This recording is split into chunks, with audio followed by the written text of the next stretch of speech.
ಒಂದು ಭವ್ಯ ವೇದಿಕೆ ಮೇಲೆ ಹಾಸ್ಯರಾಗಿರುವ ಹಿರಿಯರು ಮಾರ್ಗದರ್ಶಕರಾದಂಥ ಶಿವಲಿಂಗಪ್ಪ ಅಂಗಡಿ ಅವರೇ, ಜಯಾನಂದ್ ಹುಂಚಾಳಿ ಅವರೇ, ನಮ್ಮ ಭಾಗದ ಹಿರಿಯರಾದಂಥ RM ಪಾಟೀಲ್ ಅವರೇ, ಸಮಯದ ಅಭಾವ ಇರೋದ್ರಿಂದ ಒಂದು ವೇದಿಕೆ ಮೇಲೆ ಉಪಸ್ಥಿತಿರುವ ಎಲ್ಲ ಕೃಷಿ ಇಲಾಖೆಯ ಅಧಿಕಾರಿಗಳೇ ಹಾಗೂ ಎಲ್ಲ ಗೌರವಾನ್ವಿತ ಅತಿಥಿಗಳಲ್ಲಿ ನನ್ನ ನಮಸ್ಕಾರಗಳನ್ನು ಹೇಳ್ತಾ, ಇಲ್ಲಿ ಉಪಸ್ಥಿತಿರುವ ಎಲ್ಲ ನಮ್ಮ ರೈತ ಪ್ರಭುಗಳೇ ತಮ್ಮೆಲ್ಲರನ್ನೂ ಕೂಡ ಈ ಸಂದರ್ಭದಲ್ಲಿ ಒಂದು ಭಕ್ತಿಪೂರ್ವಕ ನನ್ನ ನಮಸ್ಕಾರಗಳನ್ನು ತಿಳಿಸಕ್ಕೆ ಹೇಳ್ತೇನೆ.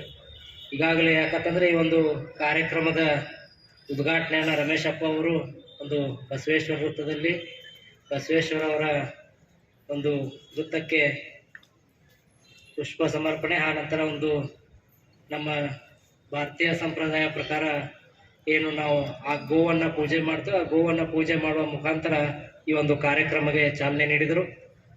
ಇವತ್ತಿನ ದಿವಸ ನಾವೆಲ್ಲರೂ ಕೂಡ ಇಲ್ಲಿ ಒಂದು ರೈತ ಉತ್ಪಾದಕರ ಏನು ಸಮಾವೇಶ ಮಾಡ್ತಾ ಇದ್ದೀವಿ.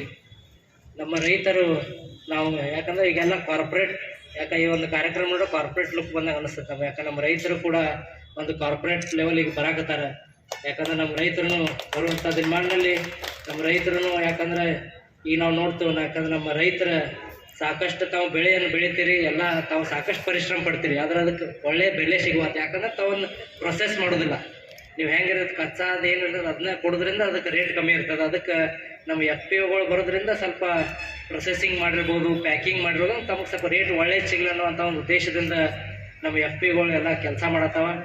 ಈ ಒಂದು ಕಾರ್ಯಕ್ರಮನಾಗ ಬಾಲಚಂದ್ರಪ್ಪ ಅವರಾಗಿರ್ಬೋದು, ರಮೇಶಪ್ಪ ಅವರಾಗಿರ್ಬೋದು, ಲಕ್ಕಣ್ಣಪ್ಪ ಅವರಾಗಿರ್ಬೋದು, ಎಲ್ಲರೂ ಕೂಡ ನಮ್ಮ ರೈತ ಬಂಧುಗಳಿಗೆ ಒಂದು ಒಳ್ಳೆಯದಾಗಲಿ, ನಮ್ಮ ರೈತ ಬಂಧುಗಳು ಒಂದು ಸ್ವಾಭಿಮಾನದ ಬದುಕಲಿ ಅನ್ನುವಂಥ ಒಂದು ಉದ್ದೇಶದಿಂದ ನನ್ನ ಮುಖಾಂತರ ನಮ್ಮ ಎಲ್ಲ ರೈತ ಬಂಧುಗಳಿಗೆ ನನ್ನ ಮುಖಾಂತರ ಶುಭಾಶಯನ್ನು ಕಳಿಸಿದ್ದಾರೆ. ಈಗಾಗಲೇ ಯಾಕಂತಂದ್ರೆ ರೈತರು ಅಂದ್ರೆ ನಮಗೆ ಭಾಳ ಹೆಮ್ಮೆ. ಯಾಕಂದ್ರೆ ಬಾಲಚಂದ್ರಪ್ಪ ಅವರು ಒಂದು KMF ಸಂಸ್ಥೆ ಇವತ್ತು ನಡೆಸ್ತಾ ಇದ್ದಾರೆ. ಆ KMF ಸಂಸ್ಥೆ ಇವತ್ತಿನ ದಿವಸನಾಗ ಒಂದು ತಾವು ನೋಡಿರ್ಬೋದಲ್ಲ, ಫೇಸ್ಬುಕ್ ಇದರಲ್ಲೆಲ್ಲ ಆ್ಯಕ್ಟಿವ್ ಇರ್ತೀರಿ. ಮೊನ್ನೆ ದಿವಸದಲ್ಲಿ ನಮ್ಮ ದೇಶದ ಪ್ರಧಾನಮಂತ್ರಿ ಅವರು ಬಾಲಚಂದ್ರಪ್ಪ ಅವ್ರನ್ನ ಕರೆದು ಕೇಳಿದ್ದಾರೆ, ಹೆಂಗ್ರಿ ಬಾಲಚಂದ್ರ ಅವರ ಹೆಂಗೆ KMF ನಡೆಸ್ತೀರಿ. ಇವತ್ತು ದೇಶದ ಪ್ರಧಾನಿ ಬಂದು ಬಾಲಚಂದ್ರಪ್ಪ ಅವ್ರಿಗೆ ಕೇಳ್ತಾ ಇದ್ದಾರೆ ಅಂದ್ರೆ ಅದಕ್ಕೆ ಎಲ್ಲರೂ ತಾವು ರೈತರನ್ನೇ ಕಾರಣ. ಯಾಕಂದ್ರೆ ನಾವು ರೈತರ ಪರಿಶ್ರಮ ಪಟ್ಟಿದ್ದೀರಿ. ಯಾಕೆ ಹೈನುಗಾರಿಕೆ ಮುಖಾಂತರ ಇರ್ಬೋದು, ಯಾಕೆ ನಮ್ಮ ರೈತರಿಗೆ ಒಂದು ಆರ್ಥಿಕವಾಗಿ ನಮ್ಮ ರೈತರು ಬಲಿಷ್ಠ ಆಗುತ್ತೆ. ಯಾಕೆ ಹೈನುಗಾರಿಕೆ ಇರ್ಬೋದು, ಆನಂತರ ನಮ್ಮ ಭಾಗದಲ್ಲಿ ಸಾಕಷ್ಟು ಒಂದು ಅಧ್ಯಯನ ಮಾಡಿದ ಪ್ರಕಾರ ನಮ್ಮ ರೈತರು ಕಬ್ಬಿಗೆ ತಾವು ಭಾಳಷ್ಟು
ಪೂಜೆ ಮಾಡಿಸಿ ಆಮೇಲೆ ಮಾಡಕ್ಕೆ